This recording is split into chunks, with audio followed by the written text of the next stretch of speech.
Have you ever wondered if you could travel through time, rewrite the past, or visit the distant future?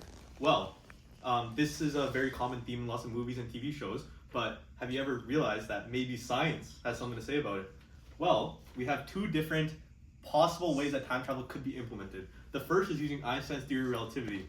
Einstein believes that time is not fixed, okay? It's able to be mended in different sorts of ways, right? And the way that it's able to be mended is through gravity pushing on this space-time, like this is a representation of our world, right? With space on one axis and time on the other axis, and that gravity, that Einstein just believes that gravity is able to push against this and create like a difference within it, right? And gravity is caused by large objects, such as planets or stars. What do you call it? Bending against the space-time continuum, right?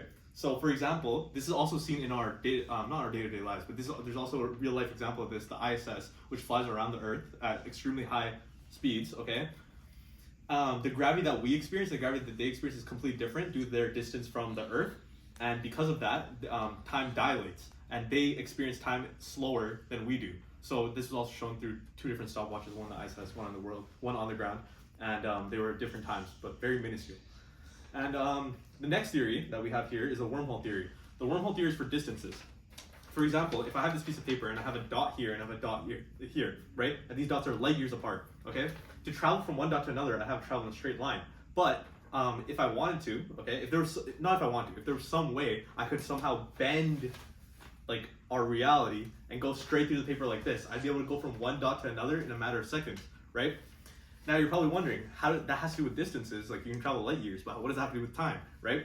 Well, if one side of the universe is experiencing time at a slower pace than another side of the universe, we don't know if that's possible yet, but like, for example, right? And I was able to go from one side to the other, that means that when I get up from the other side, I will have been in a different time, since time was being experienced slower in the place where I was, and time was being experienced faster where I was, where I went. So that would make me in the future, right?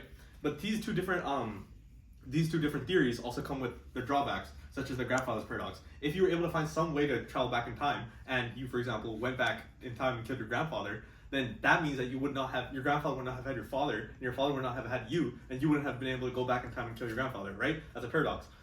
But this is solved through a theory called the parallel universes theory, which says that for each action that you create, like that anybody does, a completely separate universe is created where only you had done that action, everything else will remain the same. So, for example, if you take the grandfather's paradox, for example, there would have been one reality where you went back in time and you killed your grandfather, and then you just lived your life in your grandfather's past, and one exact reality where you did not go back in time and kill your grandfather. And because of that, no paradox. And that's two different. That's a paradox. That's some ways that time travel could be possible, and that's the solution to the paradox.